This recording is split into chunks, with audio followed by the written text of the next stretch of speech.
Dans notre dernier cours, nous avons vu qu'un composant analogique était un composant qui pouvait retourner une infinité de valeurs sur une plage d'utilisation donnée. La courbe des valeurs de ces composants est donc continue. Dans cette vidéo, nous allons voir ce qui caractérise un composant numérique. Dans un premier temps, nous allons rappeler quelques souvenirs de cinquième. Vous vous rappelez quand nous faisions allumer automatiquement un phare de voiture avec une carte Arduino? Pour laisser passer le courant électrique dans le phare, la carte commandait un relais électromagnétique. Eh bien, ce type de composant est à l'origine des signaux numériques. Le relais est composé d'une bobine de cuivre enroulée autour d'un noyau de fer. Quand cette bobine est parcourue par un courant électrique, elle crée un champ magnétique qui fait basculer un levier. Ce levier va permettre de diriger un courant électrique qui arrive par ici. De ce côté-ci ou de ce côté-là, le courant va être dévié en fonction de si le courant passe ou pas dans la bobine. Je vous laisse regarder la séquence et écouter le petit clic caractéristique du relais.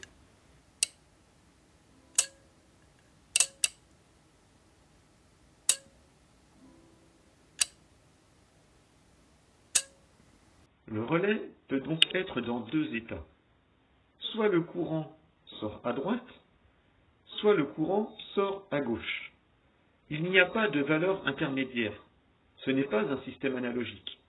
C'est un système binaire. Il peut prendre deux valeurs. Avec un relais, on va pouvoir coder une information, par exemple la température. Alors comme le relais ne peut être que dans deux états, eh bien on ne pourra coder que deux températures. Alors par exemple, on pourrait représenter sur un graphique l'état du relais en fonction de la température. Donc ici on aurait l'état du relais.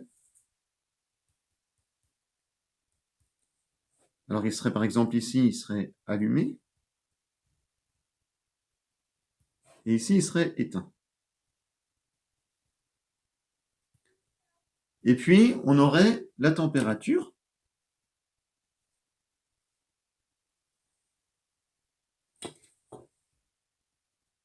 Et alors, comme il n'y a que deux états, eh ben, on peut repérer que deux températures. Alors, on pourrait dire, par exemple, que sur toute cette partie-là, il fait froid.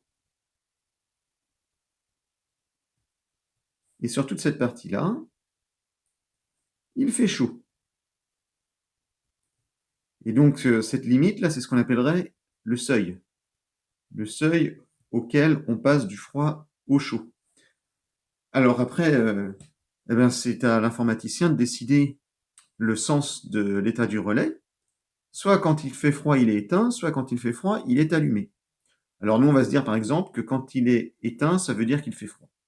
Donc là, si on traçait l'état du relais en fonction de la température, donc là c'est l'axe de la température, eh bien ici on a l'état éteint parce qu'il fait froid, et après on passe à l'état allumé. Alors en informatique, le éteint, parfois on va lui dire que c'est l'état 0 et que allumé c'est l'état 1. Le problème avec seulement un relais, c'est qu'on ne peut avoir que deux états. Alors, ce qu'on peut faire si on veut pouvoir coder plus que deux états, c'est utiliser deux relais. Et la combinaison de l'état des deux relais va donner l'information sur davantage d'états de température. Alors, par exemple, on pourrait utiliser deux relais, et donc on va pouvoir noter sur notre graphique l'état du premier relais. Donc, quand il est éteint, on va mettre qu'il est à l'état 0, et quand il est allumé, on va dire qu'il est à l'état 1. Donc là, on a l'état du premier relais. Et là, on va mettre l'état du deuxième relais. L'état 0, c'est quand il est éteint, et 1, c'est quand il est allumé. Alors, on peut avoir plusieurs combinaisons possibles. Par exemple, on peut avoir le premier relais à l'état 0, en même temps que le deuxième relais est à l'état 0. Donc là, on va pouvoir avoir un premier intervalle de température qui sera codifié. On peut avoir également le premier relais à l'état 1, pendant que le deuxième relais est à l'état 0. Donc là, on va avoir une deuxième combinaison et la possibilité de coder un deuxième intervalle de température. On peut avoir le premier relais à l'état 0 et le deuxième relais à l'état 1. Un troisième intervalle est donc possible. Et on peut avoir les deux relais à l'état 1, donc le premier relais à l'état 1 et le deuxième relais à l'état 1. Et donc là, ça nous ferait un autre intervalle. Et donc plutôt que d'avoir d'un côté chaud et un côté froid, on pourrait avoir ici par exemple les températures où il fait très froid, température ici où il fait un peu froid, ici un peu chaud, et ici très chaud. Alors après, c'est l'informaticien qui décide évidemment où commencent et où s'arrêtent les intervalles. Alors si on écrivait à la façon d'un informaticien les états des relais, ici on serait dans la position 0, 0, ici on serait dans la position 0, 1, ici on serait dans la position 1, 0, et là on serait dans la position 1, 1. Donc on commence à voir apparaître une écriture binaire, avec des 0 et des 1. Revenons un instant sur la courbe de résistance de la thermistance, donc du capteur de température analogique, en fonction de la température que nous avions étudiée à la dernière vidéo. Avec la thermistance analogique, pour chaque température, aussi précise soit-elle, il existait une valeur de résistance différente. Donc on avait une extrême précision, en théorie, sur la température qu'on pouvait mesurer avec le capteur. Dans le cas où on utilise un capteur de température numérique qui va coder la température sur des éléments binaires, comme des relais, eh bien on va pas pouvoir avoir autant de température codée qu'avec la résistance de la thermistance analogique. Alors par exemple, avec nos deux relais, on peut coder 0, 0, donc le premier relais à 0, le deuxième relais à 0, pour dire voilà, la température est inférieure à 0 degré. On peut dire aussi que quand la température est comprise entre 0 et 20 degrés, le premier relais bascule à 1 et le deuxième reste à 0. On peut dire que quand la température est comprise entre 20 et 40 degrés, le premier relais est à 0 et le deuxième bascule à 1. Et puis on peut dire que quand la température est supérieure à 40 degrés, les deux relais sont basculés à 1, donc tous les deux à l'état allumé. Et après, comme nos deux relais ont tous été dans les deux états dans lesquels ils pouvaient se trouver, on ne peut pas coder plus d'intervalles de température. Donc en fait, c'est pas très précis. Quand on a les deux relais en position 1, 0, ben on ne sait pas s'il fait 25 degrés ou 35 degrés. On sait juste que la température est comprise entre 20 et 40 degrés. Alors après, ce qu'on peut faire, c'est rajouter un troisième relais pour pouvoir définir plus d'intervalles. Alors voilà, si on a 3 relais, on peut dire que quand les 3 relais sont à 0, c'est qu'il fait moins que moins 10 degrés Celsius. On peut dire que quand le premier relais est à 1 et les deux autres sont éteints, donc sont à 0, la température est comprise entre moins 10 et 0. Et là, on peut donc observer ce qu'on appelle un échantillonnage de notre courbe de température.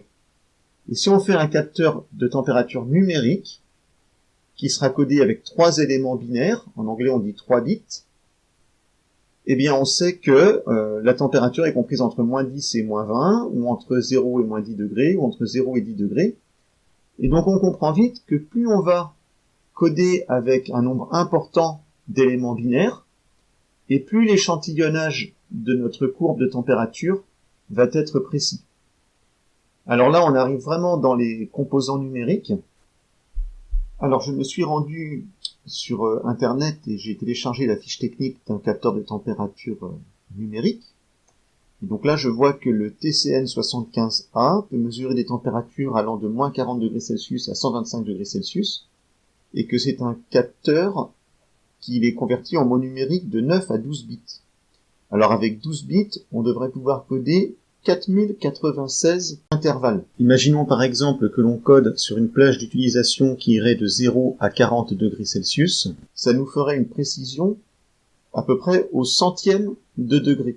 Donc là, quand on arrive dans ces précisions-là, on va être plus précis qu'avec un capteur analogique, parce que le capteur analogique, dans le temps, il va changer un petit peu de comportement, et donc un jour, il va retourner une valeur, par exemple pour dire qu'il fait 10,00 degrés, et le lendemain, la même valeur va peut-être dire que il fait en fait 9,99 degrés Celsius. Alors avec le capteur numérique, ça n'arrivera pas. Le capteur, quand il aura mis ses bits à 0 et à 1 pour coder une valeur, la valeur, elle ne changera pas, ce sera toujours la même pour la même température. Donc c'est là qu'on voit que le capteur numérique va être plus précis que le capteur analogique. On vient de présenter les composants numériques en prenant l'exemple d'un capteur de température numérique. Naturellement, il existe beaucoup d'autres composants numériques. Alors évidemment, les capteurs de lumière, des capteurs de son, mais aussi quand vous avez votre appareil photo numérique, vous avez des capteurs de couleurs, et les informations sont aussi stockées au format numérique, par exemple sur des supports comme les clés USB ou les disques durs. Alors cette histoire de la mémoire au format numérique a débuté au milieu du XXe siècle. Alors au milieu du XXe siècle, des ordinateurs ont été conçus avec des relais, mais rapidement les relais ont été abandonnés parce que c'était assez encombrant, c'était fragile, c'était lent.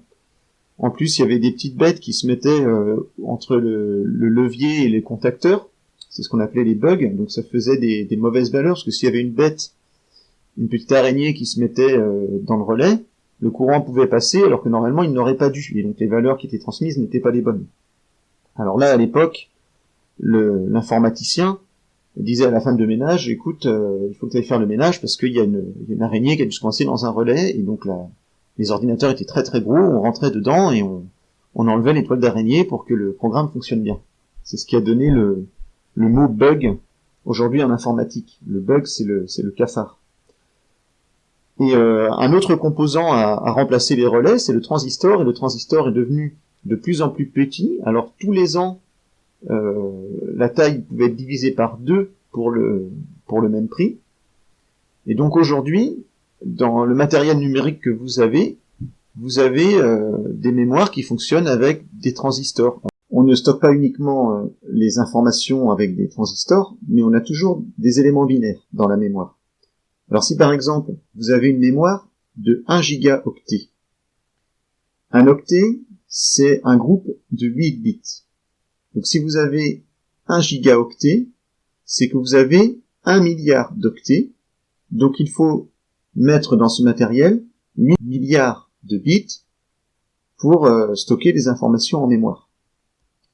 Donc ça vous donne une idée de la taille d'un élément binaire, d'un bit, dans le matériel numérique que vous utilisez aujourd'hui. Également, quand on parle de bits, on peut parler de l'élément de stockage, mais il faut aussi parler de la vitesse à laquelle on transmet ces bits d'un appareil à l'autre.